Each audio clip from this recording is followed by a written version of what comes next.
రామ్ గోపాల్ వర్మ ఏం చేసినా కూడా సెన్సేషన్ అనే విషయం ప్రతి ఒక్కరికి తెలుసు. ఇటీవల దేశవ్యాప్తంగా ఏర్పడిన పరిస్థితుల వల్ల సినిమా షూటింగ్స్ అన్నీ కూడా అర్ధాంతరంగా ఆగిపోయాయి. ఒక్క మూవీ కూడా రిలీజ్ కాలేదు. ఇలాంటి టైంలో కూడా వర్మ అరడజన్ మూవీలని అనౌన్స్ చేయడంతో పాటుగా 2 రిలీజ్ కూడా చేసేసాడు. అయితే ఈ రామ్ గోపాల్ వర్మ తన చర్యలతో ఏదో రకంగా సరే సినిమాకి హైప్‌ని సెట్ చేస్తూ ఉంటాడు. టైటిల్ దగ్గర నుంచి నటించే ఆర్టిస్ట్‌ల వరకు కూడా ప్రతి ఒక్కటి తనకంటూ సెపరేట్ స్టైల్‌లో ప్రచారం చేస్తూ సినిమాకి కావాల్సినంత హైప్‌ని, పబ్లిసిటీని రాబట్టుకుంటాడు. ఇటీవల 'నగ్నం' అనే మూవీ కోసం శ్రీరాపకాన్ని స్వీటీగా పరిచయం చేసిన వర్మ ఇప్పుడు అప్సరా రాణి అనే ఓ అమ్మాయిని తెలుగు ఆడియన్స్‌కి పరిచయం చేశాడు.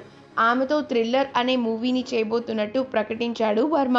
అది మాత్రమే కాకుండా ఆమెకి సంబంధించిన హాట్ పిక్చర్స్‌ని సోషల్ మీడియాలో పోస్ట్ చేసి అవి కొద్ది నిమిషాల్లోనే వైరల్ అయ్యేలాగా కూడా చేశాడు.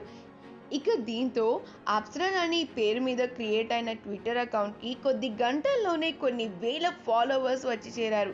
అప్సరా రాణి ఒడిశాలో పుట్టి పెరిగిన అమ్మాయని, చూడగానే తనకు ఆ రాష్ట్రం మీదే గౌరవం పెరిగిపోయిందని, ప్రస్తుతం అప్సరా హైదరాబాద్‌లోనే ఉంటున్నారని వెల్లడించారు వర్మ. నిజానికి అప్సరా రాణి తెలుగులో 'ఊలాలా ఊలాలా', 4 లెటర్స్ అనే మూవీస్‌లో నటించారు. కానీ ఆ సినిమాలు ఆమెకి పెద్దగా క్రేజ్‌ని గానీ, గుర్తింపు గానీ తీసుకురాలేకపోయాయి. ఇప్పుడు వర్మ దృష్టిలో పడి ఒక్క నైట్‌లోనే స్టార్‌గా మారిపోయారు.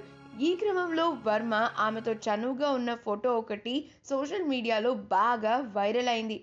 ఈ వీడియో కనుక మీకు నచ్చినట్లయితే మీ అభిప్రాయాన్ని కమెంట్స్ ద్వారా మాకు తెలియజేయండి. మా ఛానల్‌ని సబ్స్క్రైబ్ చేయటం మర్చిపోకండి.